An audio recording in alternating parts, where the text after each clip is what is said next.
O teorema das linhas é um teorema fascinante por diversos motivos. Se você já está em um outro patamar de linguagem do número binomial, você vai ver o quão fácil é você enunciar o teorema das linhas. E é fascinante também pelo argumento combinatório ali presente. Mas vamos devagar.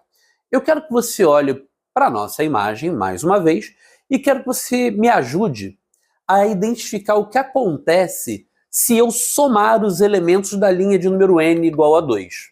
Quando você soma os elementos da linha de número n igual a 2, 1 mais 2 mais 1, isso vai dar 4. Show? Tranquilo?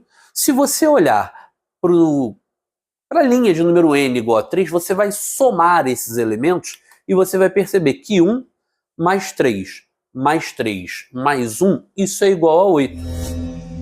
Se você olhar para os elementos que estão na linha do número n igual a 4, você vai somar 1 com 4, com 6, com 4, com 1, isso vai dar 16. Eu tenho certeza absoluta que você já enxergou o padrão. Eu não vou desvendar esse mistério ainda. Eu quero que você apenas olhe para essa linha de número n igual a 5, some os elementos e verifique junto comigo que a soma de 1 mais 5 mais 10 mais 5, 1 mais 5 mais 10 mais 5 mais 1, isso é igual a 32. O mistério é esse. Veja o seguinte, quando você somar esses elementos da linha de número n igual a 2, isso é igual a 4 por causa desse 2 ao quadrado. E antes que eu desvende o mistério, os mistérios dos próximos valores, entenda por que 2 ao quadrado. Você vai ter sempre ali no finalzinho o 4, o 8, o 16, o 32, resultados de potências de base 2.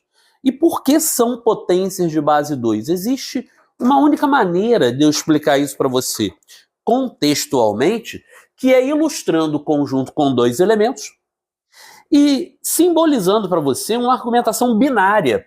Como assim binária? Você não vai formar subconjuntos a partir de um conjunto com dois elementos? Então eu montei uma tabela onde você vai me ajudar a preencher essa tabela com um N de não ou um S de sim. Aquele papo de você passar a selecionar os elementos daquele conjunto. Então se você, por um acaso, olha para o elemento A e para o elemento B, para o elemento A você diz não. Eu não quero esse elemento no meu subconjunto. Para o elemento B, você também diz não, eu não quero esse elemento no meu subconjunto. O subconjunto que você vai estar criando é o subconjunto vazio.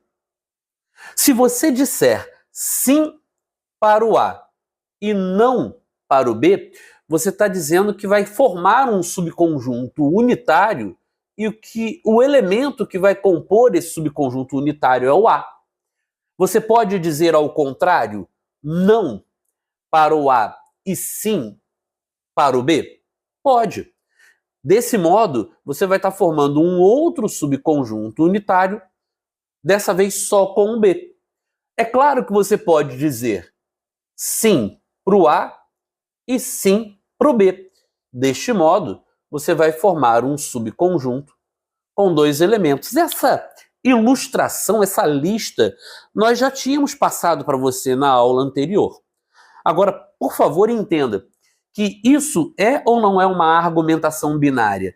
Você, para cada elemento que você observar, você tem dois posicionamentos lógicos. Ou você diz sim, ele entra no seu subconjunto, ou você diz não, ele não entra no seu subconjunto. Por isso que nós passamos a considerar esses dois atos. O que você quer a respeito do A? Dizer sim ou dizer não? Para o A você tem duas opções. O que você pode dizer a respeito do B? Você quer dizer sim ou quer dizer não? A respeito do B você tem dois posicionamentos também. E são duas opções para cada um dos dois elementos. 2 vezes 2, 4. O que aconteceria da mesma forma se eu tivesse que olhar para esse conjunto de 3 elementos, onde a soma das linhas, dos elementos que estão na linha de número n igual a 3, é igual a 8. Esse 8, ele coincide com 2 ao cubo. E eu vou te mostrar a partir de uma tabela, o porquê 2 ao cubo também. Eu vou mostrar isso para todos, mas como um conjunto com 2 elementos gera uma quantidade razoável de configurações, tanto quanto um conjunto de 3 elementos, isso não me custa. Então eu vou apagar a tabela e vou botar uma outra tabela com 3 elementos. Me aguarde um minutinho, por favor. Com a nossa tabela já construída, eu quero ter essa mesma possibilidade de olhar agora para o A e dizer o posicionamento que eu quero, se ele entra ou não no meu subconjunto. Eu vou olhar para o B e vou dizer o posicionamento que eu quero, se ele entra ou não no meu subconjunto. Eu quero olhar para o C e dizer o posicionamento que eu quero, dizer se ele entra ou não no meu subconjunto. Significa dizer que eu posso dizer não para cada um desses elementos. Se eu disser não para cada um desses elementos, eu vou ter criado o conjunto vazio.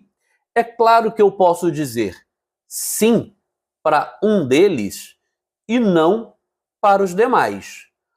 Além disso, eu posso dizer sim para um deles e não para os demais. Esse sim pode ser para o A e não para o B e para o C. Esse sim pode ser para o B e não para o A, não para o C. Esse sim pode ser para o C e o não para o A e o não para o B. Com isso, eu crio um subconjunto unitário, o meu segundo subconjunto unitário, o meu terceiro subconjunto unitário. Nós podemos dizer sim para 2 deles e não para o terceiro. Eis uma outra chance de dizer sim para 2 deles e não para o terceiro. Existe aqui uma maneira de eu dizer sim para o B, sim para o C, não para o A. Com esta configuração, eu crio um subconjunto de 2 elementos, e estes 2 elementos são o A e o B. Aqui, o A e o C. Aqui, o B e o C. É claro que eu posso dizer sim para cada um dos elementos do conjunto principal. O meu subconjunto formado é o próprio conjunto com os elementos A, B e C. Pode contar junto comigo. 1, 2, 3, 4, 5, 6, 7, 8 configurações. Nós temos 8 subconjuntos que podemos formar a partir de um conjunto com 3 elementos. Isso porque, mais uma vez, eu fui tomar uma decisão de posicionamento em relação ao A. Eu tinha 2 alternativas e uma posição de definir se ele entra ou não no meu subconjunto em relação ao B. Mais uma vez eu tenho 2 alternativas. Para cá eu posso dizer sim, ele vai entrar no meu subconjunto. Não, ele não vai entrar. Eu tenho outras 2 alternativas. 2 opções, sim ou não. Vezes 2 opções, sim ou não. Vezes 2 opções, sim ou não. Isso fica caracterizado como 2 ao cubo. Isso é igual a 8, como você pode ver na imagem. E se nós tivéssemos 4 elementos no nosso subconjunto, não vou montar uma tabela, é um trabalho exaustivo, mas eu sei que você já pegou o jeito da coisa. Se nós tivermos um conjunto com 4 elementos, você pode pura e simplesmente olhar para esse triângulo de Pascal, tomar a linha n igual a 4 e somar 1 com 4, com 6, com 4, com 1. O resultado dessa soma é igual a 16. 16 vai ser 2 à quarta. Por que a base 2? Pelo sim ou não. Por que o 4? Para você dizer sim ou não para o A, sim ou não para o B, sim ou não para o C, sim ou não para o D. Se você olhar para o conjunto com 5 elementos, a soma dos elementos daquela linha do triângulo de Pascal, onde o n é igual a 5, essa soma vai dar 32. Não é à toa que 32 coincide com 2 à quinta. Porque para um conjunto com 5 elementos, você pode dizer sim ou não para o A, sim ou não para o B, sim ou não para o C, sim ou não para o D, sim ou não para o E. Fechou? Formou 2 à quinta. Isso vai dar 32. Bom, esse é o contexto combinatório que rege esse teorema das linhas. Quando você olha para qualquer linha do triângulo de Pascal, a soma dos elementos presentes nessa linha é sempre um resultado do tipo 2 elevado a n. onde n é o número da linha considerada.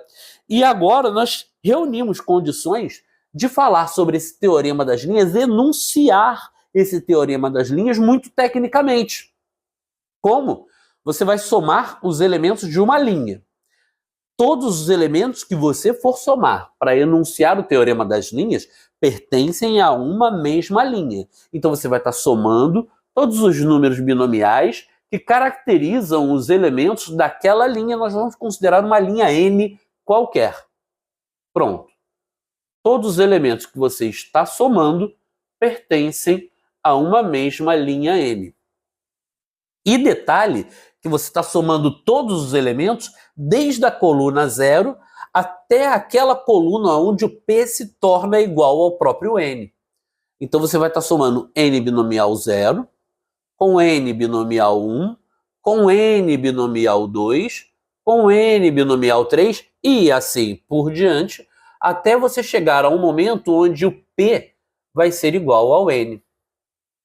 A soma de todos os elementos dessa mesma linha do triângulo de Pascal é 2 elevado a n, onde esse 2 elevado a n caracteriza combinatoriamente sim ou não para cada um dos n elementos, se eles entram ou não nesse nosso novo subconjunto. Fechado? Tranquilo? Isso foi incrível, mas vamos para a próxima aula que temos muito o que conversar ainda.